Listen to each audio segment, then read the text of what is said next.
Let me introduce Verne. So I've known Verne since I think I met you the very first time in 1994, and or maybe it was 2004. Maybe I put a 10-year gap in there. I'm not exactly sure. But Verne is the founder of the Entrepreneurs Organization, an organization that has over 14,000 members globally. Lots of members on the screen today, by the way, Verne. Yeah. He's written a bunch of different books. Two that I want to make sure we mention is this is kind of the original book. I have the hardcover of this. It's all torn up at this point. And then recently, and you just re-released this into a new version, I believe, as well. Scaling Up, which is Rockefeller Habits 2.0. And I've told Verne, I told you once in a meeting, we were at a summit, and there were, I don't know, 1,000 people in the room, and I slid you a little note, and I said, please make sure you always remember, Verne, everything that you see in this, all of the success ultimately came from the pages of these books. Everything that you need to know how to go do is in the pages of these books. In fact, there's many times I'll say, you don't really need a coach. You just need to go do what's in these books. We all know that, but it becomes difficult to do it. So adding the coach obviously adds a little extra layer. So thank you for being here. Are you in Boulder today? I'm in Boulder. I don't know if it's the altitude or something that's got my voice all raspy. And I just got a message. I just moved in that a CenturyLink tech could be arriving between 8 and noon. They don't even let me know. So we're gonna wing it, but it's always good, Andy, to be here. So I've got a PowerPoint we could pull up, but let me just comment on a couple of things I heard from Tom. By the way, you can see Tom is retired to Athens in a beautiful place as a result of this spectacular exit that he has. And we did just update Mastering the Rockefeller Habit. So we've got the 20th anniversary edition. It came out about 2 weeks ago, and it really is the first book we recommend people read, even a senior team. And it's written so it's much more friendly for all the rest. Yeah, but it's got a purple cover now with white reversed out. Got it. I should have a slide that actually shows that. And then we've got the revised edition of Scaling Up. And the big change there is the very last chapter is called The Exit. And it really lays out what are the 4 things in people, strategy, execution, and cash that you've got to be able to do in order to exit for the really great multiples that STS has been able to achieve with our clients in that exit. And if I were just to emphasize, the first is that the leader has become redundant. And I love what Tom said there at the end, when this, half strategic, as he described it, partial strategic, looked at it, they're like, hey, we're a little confused why you guys are even needed. And that is the big goal, whether you're going to exit or not, so that you can ultimately get free from your business and work on it. So Tom nailed that. Number 2, when it comes to strategy, is really finding your moat, your way that you can actually, we call it Rembrandt in the attic, but it's your way of having such a differential advantage that gives you an internal 10x over the competition. That's what really begins to drive value inside the organization. When it comes to execution, then what they want is relentless repeatability. It's this ability, and that's what you've been able to build into the organization with these habits that make you redundant.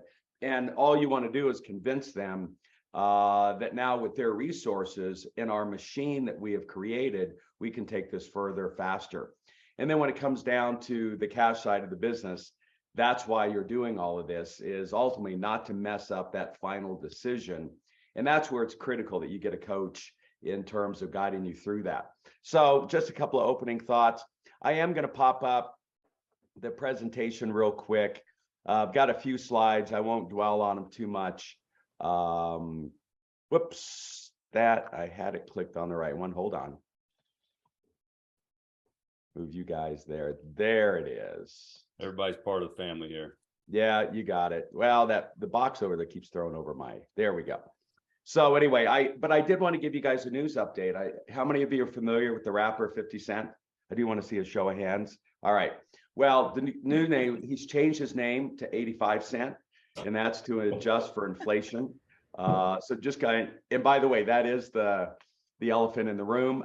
We did see the 73-year-old man did finally get a job. So I think unemployment's strong out there in the marketplace, and it's what's confounding everybody. By the way, this idea that we've got a recession, they've now pushed it off to the end of 2023. And when Alan Murray this week asked most of the Fortune 500 CEOs, do you see a recession? They go, yeah, we see a recession, but not in our business. There wasn't a one that is seeing it in their own business. And our economy grew 3.2% last quarter. So, who knows? But I do know it's chaotic. I managed to buy at the top of the market at the highest interest rate. So you guys should be very proud that I'm there contributing. And I spoke in front of about 2,000 IT companies 2 weeks ago down in Florida, well-attended event. And taking me back to the Birthing of Giants, that program that Andy was in, Brad Feld, who you might recognize him, was in that very first class with Ted Leonsis and many others that went on to do, extreme things. Brad founded the EO chapter in Boston. He came here to Colorado. He's kind of, in a sense, the default governor of Colorado, Jared Polis being another EO member who is our governor. And in these crazy, chaotic times, I was reminded of something that Brad said way back in 1991. And he was running an IT services company and actually, messing up quite a bit. And we were with the client last week that Petra coaches that went from 20 million to 37 million.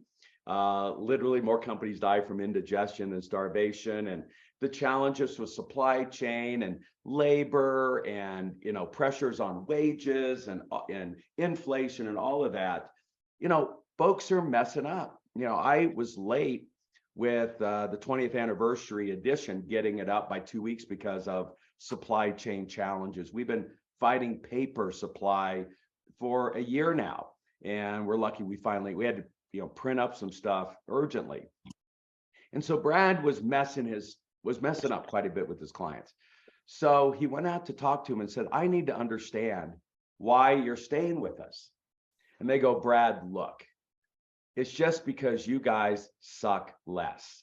And I just think, one of the things that all of us just maybe need to do and not beat ourselves up so much is just suck slightly less than the competition, because it sucks out there right now in so many different ways, which, by the way, also provides opportunity. And I opened our summit a few weeks ago with this line from a famous race car driver who said, it is impossible. It's impossible to pass cars when it's sunny out, but it's so much easier when it rains. And that's the opportunity we have right now in chaos. This is the time to really take advantage of what's happening and pass a whole bunch of cars out there in the marketplace. When it comes to inflation, I thought Warren Buffett did a nice job of addressing that. By the way, I hope you saw he went all in again on some investments into the market, which caused it to jump.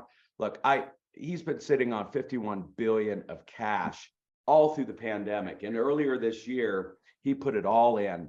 And I don't think Warren would do that if he really saw that we were going into a recession or a deep depression. But inflation's real. And he said the best protection is investing in your own skills. It was one of the most quotable lines that he emphasized in his gathering in Omaha. It wasn't just a side note. It was his direct address to the question, all right, how do we deal with inflation? And so, look, that's why all of us are on here today and why we continue to learn. So there's the book. We know it cuts across all industries. We thought, again, the car was going to put the horse out of business, but it's a thriving $300 billion industry. So there really are no bad industries. There are no bad companies. You just have got to go with the market. Let me just give you, I think it's important as business leaders that we have a sense of our own numbers. And so the global economy was about 34 trillion in the year 2000. What was it in 2021? 94.5 trillion. It was almost 3 times what it was in the year 2000.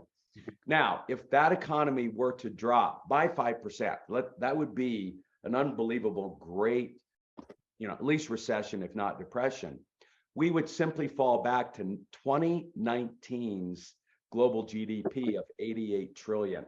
And from everybody's perspective, 2019 was rock and roll. And so our view is, if you can't figure out how to make $1 million or $1 billion out of that economy, it's really your fault. They have the constraints between your ears, because the business is out there. And what I love is that this industry, the horse, was able to go from being a beast of burden, which, by the way, is how a lot of leaders of growing companies feel. It's like, oh my gosh, we're adding another client, another location, another product line. It's just more weight on my shoulders to drag up that S curve, to the horse now. And I love this. Well played, horse. Well played. And so we've often said that, the real measure, if you want to get down to an interesting KPI of good versus great, in a good company, the senior team's hair's on fire, stressed out, worried about what we're going to be doing tomorrow. And it seems like everybody else in the company is really relaxed, and in many cases clueless of the pressures that the organization is facing. In a great company, it's just the opposite. The rest of the team's hair is on fire, and the senior team is crazily relaxed. Well played, senior team, well played. And that's what we're really shooting for, is to reduce by 80% the time it takes for you to manage the business, so that you can really do those market-facing activities, including at that point where you need to find the strategic to buy you. And it is quite a time-consuming, engaging process, no matter how much help that you want. And then what you just got to do is get everybody else aligned and on the same page, which is why we have this page. And as we go into 2023, I want to remind what Margaret Heffernan, one of the top 100 software CEOs in the world, author, Brit, said at the beginning of the pandemic, is the single most important focus has got to be ambitious. And so one of the changes to scaling up was my opening. I had an introduction that featured Clayton Mask with Infusionsoft as he was getting over that $100 million mark, on his way to $1 billion. Here I flipped it to a dual focus of for purpose and for profit. And I don't think it's a either or. I think we've got to be obviously for profit, or we don't have the resources to pay our people to continue to scale, to grow. And making you rich isn't exactly the most exciting purpose for everybody else in the organization. And so the fact that you can scale your impact. And so you would think somebody was hugely hit in the pandemic was Naomi Simpson. Naomi joined us when she had just launched the company in 2004. She was in our workshop in 2005 in Sydney. Had only sold about 2,500 experiences. And so the first thing we challenged her in that session was, all right, what's your big, hairy, audacious goal? Be ambitious. And so laying out our 770 rule, that you want to go after the best 10% of the market, she just made stuff up. She said, all right, there's 20 million Australians. I'd love to get 10%. So 2 million experiences. And she'll tell you at the time, she thought this was crazy. Well, they beat it by 2 years. So she decided in 2020 to reset it.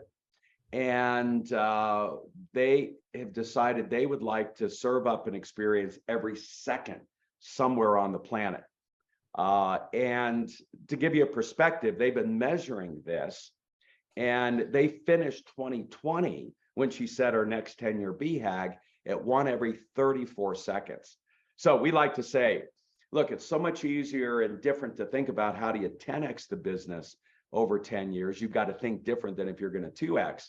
Well, she's sitting here saying, when she went from 7,500 to 2 million, that was a 30x.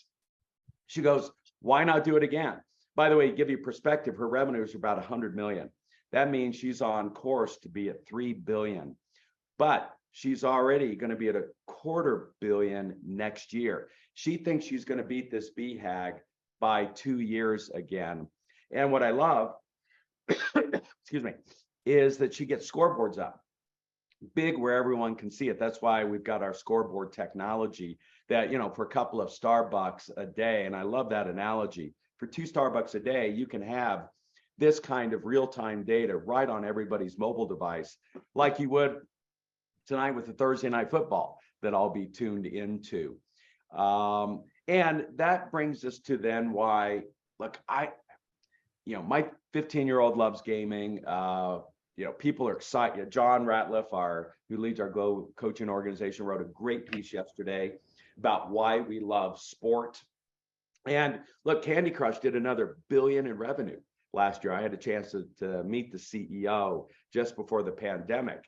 And so what is it about gaming that keeps people so engaged? That's ultimately what we want, is employees who are engaged and excited to be moving forward. And so we've taken our 4 components of a vision and we've really mapped it onto your favorite sport court. And so I just want to kind of anchor each of these within one other story, and then we'll open up to Q&A. First, every sports team on the planet, every professional athlete, hopefully is trying to accomplish something more than just selfishly for themselves. We're trying to win it here for the team. And we've seen very talented professional athletes who were just egotistical pigs, who were in it just for themselves. By the way, those teams in almost every case lose. And so first, you want to have a purpose that's bigger than you. In this case, for the Olympics, you're doing it for your country. Number 2, you want a purpose that is, and by the way, there's Red Balloon's purpose, to really shift the way people experience life. I want to make a little side note. Notice the word that's in common here. It was in her BHAG, it was in her purpose, and it's in her tagline, experience. This is really the essence of owning a word. And whereas a writer, I have to live with the thesaurus, writing articles as I did for Fortune, I couldn't use the same word twice in 2 paragraphs, let alone that article. But in our world, repetition is king and queen. You want to be able to revolve everything around one idea. And if you don't think like real big companies do this, I've been taking people to 3M. Go to 3M.com and you're going to see in their tagline, it's science, period. And then they've mentioned the word science 3 more times on just the opening banner of their website. And so they are all about, if you're a major company and you need expertise around science to solve a tough problem, 3M is their company. And so what is that word that you want to drive our clients and yourselves around? And so clearly she's got that nailed. Then we look at number 2, the big, hairy, audacious goal. And these 2 need to align. And what I think is interesting, in almost every sport, the LA Rams won the Super Bowl last year. It's their first in 21 years. For most teams, it takes a decade or 2 between winning these championships, but they never take their eye off the ball. And so that's the key, like in sport, to have something far out. And a lot of folks will say, but wait a second. Look, I plan on exiting in the next 36 months. Why do I want a 10 or 25 year big, hairy, audacious goal? Because valuation is tied to what people predict they can do with this company in the future. And so you're always selling the future. And you want to convince whoever's going to buy you that with, again, your resources, we can take this thing even further, farther, higher, farther than alone. And so that's why it's important to continue to have these goals way out front. And again, we saw red balloons. Number 3, every sport has white lines. There isn't a sport on the planet that doesn't have boundaries. Otherwise, it wouldn't be a sport. If we're just going to watch people run around anywhere they wanted to go, swim wherever they wanted to swim, bike wherever they wanted to bike, it would not be fun to watch or participate in. And the precision with which we can look at whether or not that boundary was touched. I'm a big tennis fan. Now, all the majors except Wimbledon this year had technology as the line judges. They used a human voice to call it out, but it's this precision around understanding what are the 3 promises that we're going to make, like Rackspace. We're going to provide fanatical support, but that meant we're going to answer the phone within 3 rings. And they had red lights that were going to spin if a call was going to get ready to go to a 4th ring. And Graham Weston, CEO at the time, he would grab the phone if he needed to in order to make sure that we precisely delivered on the promises that we made. And so those are the boundaries. And it's important that the people in your organization know so they can make better decisions. And by the way, everybody loves that. Our client, Fast Cat in the Philippines, they painted them right on the side of every one of the now 28 ferries they've got. They started with 11 years ago when they started using our tools and launched the service. And they said, Verne, you're going to love it. We have promised ferry safe, ferry fast, and ferry convenient. And there are strong metrics around each of those. And this gives the priority with which decisions are made by now the thousands of employees that they've got running this ferry organization. And then last, it wouldn't be a sport if we didn't have rules. And by the way, those rules are often subjective, and that's really the role of core values. That's the way I want you to think about it. And it's why we need to have refs who are there making these judgment calls. But let me tell you this. If you've got core values and you're not enforcing them, if you're not in soccer giving somebody a yellow card and then ultimately the red card and they've got to leave the game, if somebody's had an intentional hit, they need to be removed. And if that's not happening, then you don't really have rules. And strangely, it's not as fun. By the way, we're going to be gathering families here next week, at least in the US, for Thanksgiving, the holidays. You know, we're playing card games and all of that. And I don't know about your family, but we have very family specific rules around gin rummy and other things like that. And it's what makes our unique approach to that game ours. And that ultimately is what your cult or culture is about. And so, and one of our best examples we think is Atlassian. I've moved Scott's quote to the front of the book.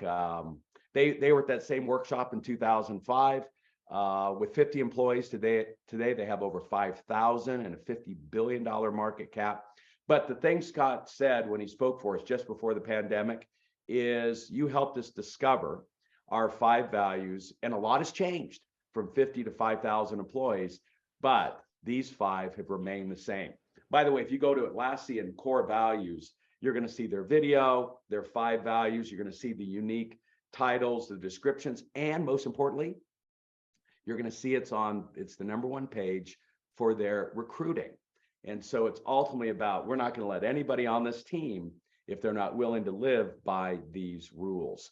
And then last, we see it wouldn't be a sport without scoreboards. And they are bigger than life.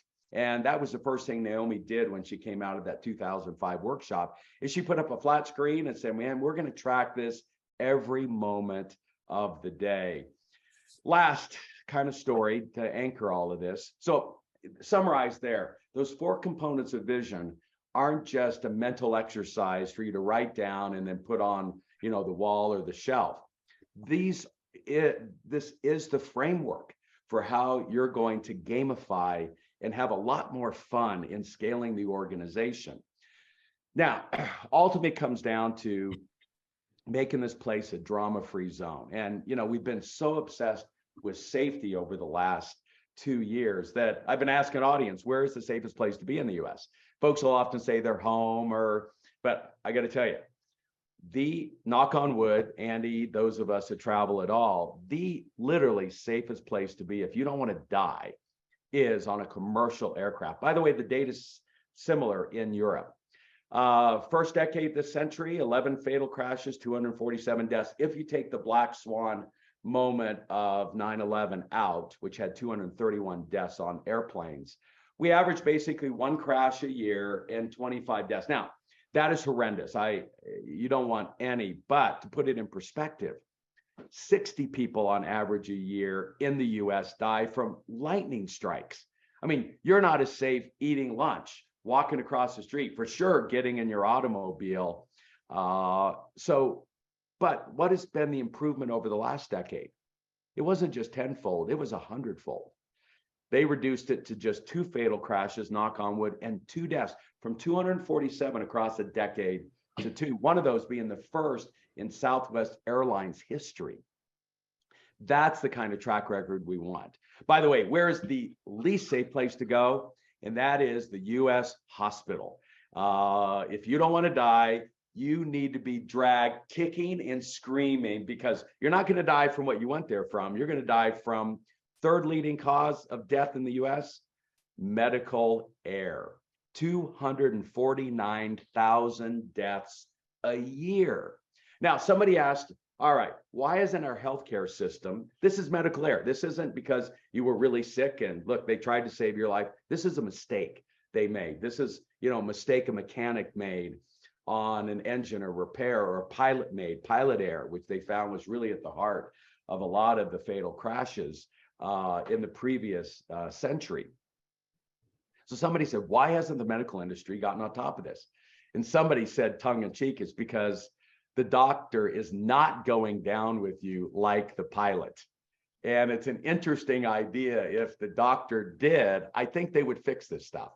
But nevertheless, this doctor has been appalled by that record. And he wrote a book. Who would have thought? Bill Gates thinks is named it one of his favorite, that you could write a whole book on checklists. But it is about getting things right, as you see in the subtitle. And the first industry to get checklists was the commercial airline industry, because when there's drama, and that's what we're trying to do, is ultimately create a drama-free organization. It's a lot of bent metal and dead bodies. It's not a pretty thing. So what do? They go get the data. They grab the orange-black box or the black-orange box, and they don't stop till they get to the root cause of what happened. And then they update the checklist. I think it's interesting. The story of the last month has been Dylan Field. Dylan's this 30-year-old who outmaneuvered Adobe with his technology and started a company when he was 22. And he just sold to Adobe for $20 billion. Age 30, sells to Adobe for $20 billion. In essence, kind of blackmailed him into doing it. And they asked Dylan, all right, what was the key to your success? And he goes, look, I hate to keep it this simple, but I spent most of my weekends reading support tickets. Him understanding on a not annual basis, not on a quarterly basis, but every week, having a real sense of how his customer was reacting to his technology and what they could do to make improvements. This kind of intel is how all wars and all markets are won. And so the importance, and that's what our habits do, is pick up the pace of what are we learning from both our customers and our employees. And the book I named #1 last year, Hubert's Joe Lee's book, The Heart of Business, the key thing Hubert emphasized is that no leadership or management meeting started without first hearing what's going on with our customers and our employees this week. Tomorrow, I've got our Reardon Clinic board meeting. I'm now vice chair. If I made one significant change, hopefully among many there, is we always opened our board meeting with, 30 minutes of reviewing the financials. It's a nonprofit, but you still want to review the financials. We flip that. And the first 30 minutes is all about, all right, from the last 90 days, I want to see the data around our patients. We call them co-learners, their outcomes, their NPS scores, their response, any of their concerns, as well as the team. Because look, it's that intel that should be informing us in terms of our decisions at that board meeting tomorrow. And so if there was another change that I made in scaling up, it was a subtle change to the agenda of the weekly meeting. Obviously, you have to start with good news. That 5 minutes, I think, is the most important of the 168 hours. That's where we stay connected. And that is at that heart of being what is our first agenda item on our checklist, which is to be a healthy team. But then I had, let's review the priorities and the numbers. And then third was, what are we hearing from customers and employees? I have switched those two. And to be in line, so we're always learning ourselves that we've got to make more of a priority. And the only way you're going to have anything to talk about for those 10 minutes is to have real-time data around the customer's and employees. So this is why we have a checklist. And as you guys know, is to have a healthy team, get everybody aligned around the thing they need to do today, the sprint this week, the theme for the quarter. critical number for the year and what our big, hairy, audacious goal is. And we got to get in a room then and talk about it and want to move faster, pulse faster, with clear accountabilities both around the functions and the processes in the organization, driven by employee and customer intel that's flowing in daily and weekly, with a perspective that we're going to live by these rules. We're going to play the game by these rules. And the purpose is bigger than just making our leader rich. And that we can articulate, particularly the 3 brand promises, our strategy, so that we know what to execute on in what order, and that we can end the game, knowing that we had a good day or week. Every professional athlete can tell you every moment how well they're performing. Not letting folks know till the end of the month or the end of the quarter is like not knowing the score of the game or your own personal stats that far out. And then obviously, like scoreboards, let's get it up big and visible, which allows us to really take advantage of peer pressure. I think final, professional, and that's what we're trying to do, is professionalize our industry. And that requires 2 things. Professionals do all of it. Amateurs only the fun parts. I am so thankful that those mechanics and those pilots and everybody involved in that commercial airline industry is checking every box. They're not just saying, well, I think it's okay, we'll just skip it this time, because I want to come back to my family and my friends and all of that. And so as a professional, we have to take it serious. And by the way, what is the key thing that differentiates the commercial airline industry from almost every other? They require the most continuous education, 60 hours, more than doctors at 48, CPAs at 24, even embalmers need 12 to keep their license. Yet us as business leaders, I have an MBA, and I can keep those 3 letters and not take another course or read another book in my life. And we think that is tragic. And so pulling from the commercial airline industry with checklists and training, pulling from the professional sports industry, one of the best performing asset classes, it's time for us to really up our game, be ambitious over the next decade, and as leaders, really free yourself up so you can work on the company. So there's our 4 areas. Andy, I think we've got 20 minutes or so for Q&A. So Got about 10 minutes. So all right, 10 minutes. All right. Real fast. A ton of information in there, guys. Ton. I hope you took a lot of notes. I know there's a lot of stuff in chat. Verne, you mentioned the black box, the orange box, or the orange black box and the black orange box. Yeah. And what I wrote down was PACE, right? So process accountability chart, putting down the processes, taking one every single quarter. We as an organization got in a room last night for about 4 hours and worked on some of our processes. And I dare to say that every process and every business is frankly broken right now. You need to constantly look at those, but until you document them. And we do have a breakout session in just a little while specific to this topic. Question I had real fast. Well, let me mention there first, Andy. I think a good analogy for jobs and for process is they're like hallway closets and garages. And man, when you move, you're in the process of moving as well. Man, do those things get junked up.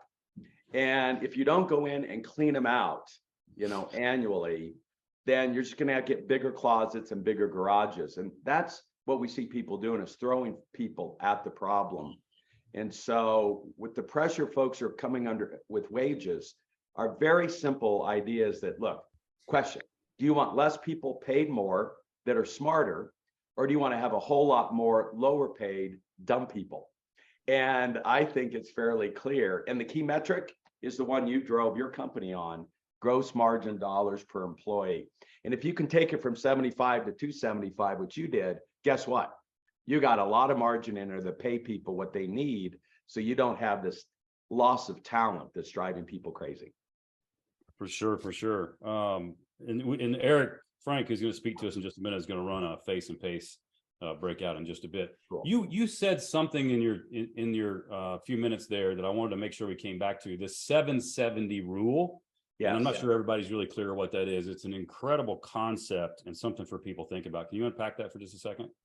Yeah, it really goes with the idea that the riches are in the niches. I'll say that again, the riches are in the niches. And what you want to do is not talk about market share. By the way, if you look at some of the largest companies on, let's take Starbucks. What's Starbucks' market share of coffee in the United States each morning? It's only 4%. And their goal is to try to maybe get that to 8%. And so Apple's market share when it hit its highest market cap was at 7% global market share. Now it's at 14%. It's a $3 trillion or hit 3 trillion.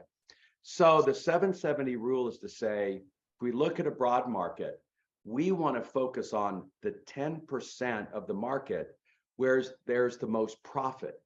I want profit share, not market share.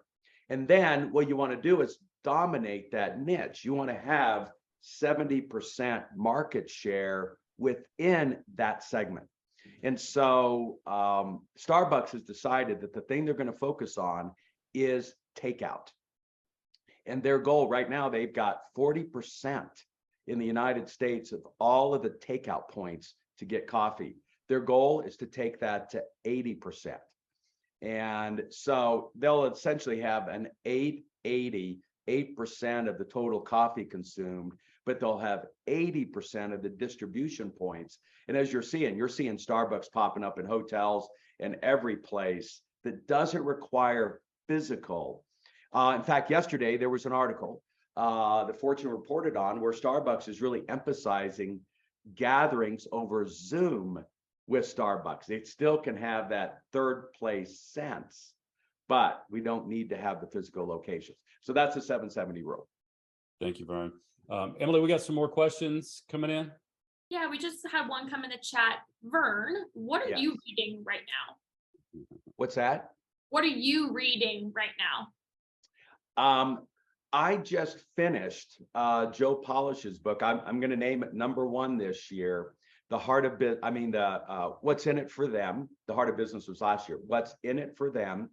Joe really nailed the first modern version of how to win friends and influence people. And if the key to scaling is through relationship, that's key. #2, I haven't finished it yet. I'm in the middle of it, is Bernie Marcus, the co-founder of Home Depot, released his book about 2-3 weeks ago. By the way, when you read books on Kindle, you never really tie into the title. Let me grab it real quick because I've got it teed up right here on my Kindle. Hold on. It is called Kick Up Some Dirt. And it'll absolutely make my top 5. So my goal this weekend and next week is to finish that book because I've got to then right after Thanksgiving do my top 5. So those are the 2 most immediate books I've read. Hey, and can I be a little level 5 with you guys? Yeah, please. Because Tom mentioned relationship and all of that, and I was divorced 5 years ago, and after taking kind of a break, wanted to really try to understand what I've got to do to improve really being a man in a relationship. And there's this book. I know the cover can be a little insulting, women, but it's called Open Her. And it might imply, something else, but it's really about how do you open up someone else's heart. And and actually Tim Ferriss's love coach I hired, you want to talk about coaching. I met her at Joe Polish's. So she spent an hour with my buddy Tim and I on Friday, really talking about what does it mean for a man? What's our approach to opening our heart without looking like a wimp? I mean, these are real questions that I'm still having at my advanced age and continuing to learn around. So look, I'll be frank, that's the third book that I've been deep into as I'm in a new relationship that I want to deepen along the way. So that's what I'm reading. Well, I appreciate and People Magazine Oh, God. every week. He had to say that part. I've been attempting you got to for 15 years. Yeah. So I got this. There it is. People Magazine is right up there with his book. There's the cover of Bernie Marcus's, and then The Crux. I wanted a good fiction book to read over the holidays, so somebody recommended The Crux. And Vern, you're primarily responsible for, I don't know how many books I've read since I didn't read books prior to really meeting you in early 2000s, and you kept telling me read books, and then you had this great quote about not reading is worse than not being able to read, and I was like, well, shit, maybe I should read. And then I started picking up books, and all information is in the library anyway. You might as well just go get it from there. So now I'm just a consumer of that knowledge. I really appreciate it. You bet. Emily, we got one last question.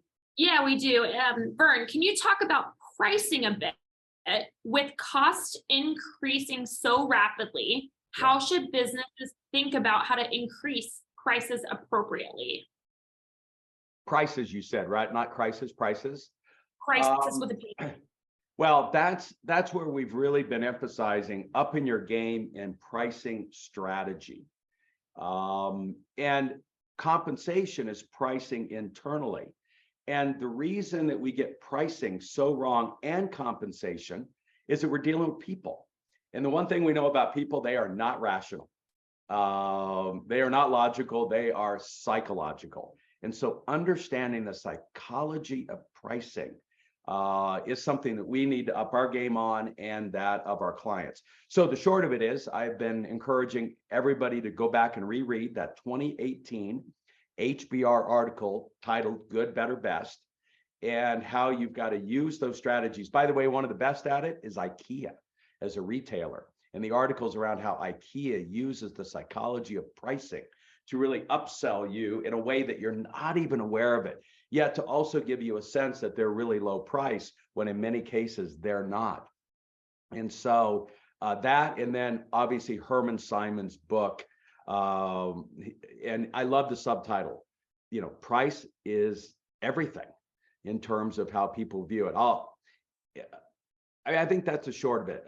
The second thing I think we're seeing around pricing, and we did this with Kevin's company last week that you guys are coaching, that you'll have certain customer segments within the organization that you've got, like employees, that in some sense you need to ease out. They're not the profitable ones if you want to go after profit share. So what you want to do is keep raising the price to those customers to either they become profitable or they go away naturally. And that's a way to transition out of what might be a too diverse customer basket that's pulled you away from that idea that the riches are in the niches. So use pricing to really throttle demand so that you can make sure that you've got the talent you need, the supply chain you need, and the rest. So there's a lot there. We're doing a whole hour on just compensation, let alone on pricing. Very cool. I got one more question I think we got time for. All right. What are some leading indicators that the time is right for creating redundancy in us as founders' roles? One of the key metrics is how much are you saying yes versus no? When you first launch a company, you're saying yes to everything. Anyone who wants to have lunch with you, anyone who'd like to have a Zoom call, man, you're just happy anyone's paying attention to you. Any customer who wants to do business with you, any employee, you're just hoping they pass the breath test in order to, they're breathing and you want to get them in there. You've crossed the chasm when you're saying no about 20 times more than you're saying yes. And one of the very specific, I know it seems strange, is answering people's questions inside your organization. In the beginning, you're getting asked lots of questions, and you need to be, and you need to give answers. Now you want to get to the point where it's like, I don't know, figure it out, or go to this person to figure it out. And that's how you begin to transition to being redundant. The second one is just quit showing up at the office. And our company, seriously, John D. Rockefeller worked from home all morning until he went in. John Ratliff would hide out at his, what we call studio now, as a way to work on the business instead of in the business. And when I moved to Barcelona and was there for 8 years, 3,000 plus miles away from our headquarters, that's when we scaled the most, because I wasn't even available to answer questions and the like. And that's when the team steps up and starts taking accountability for doing it instead.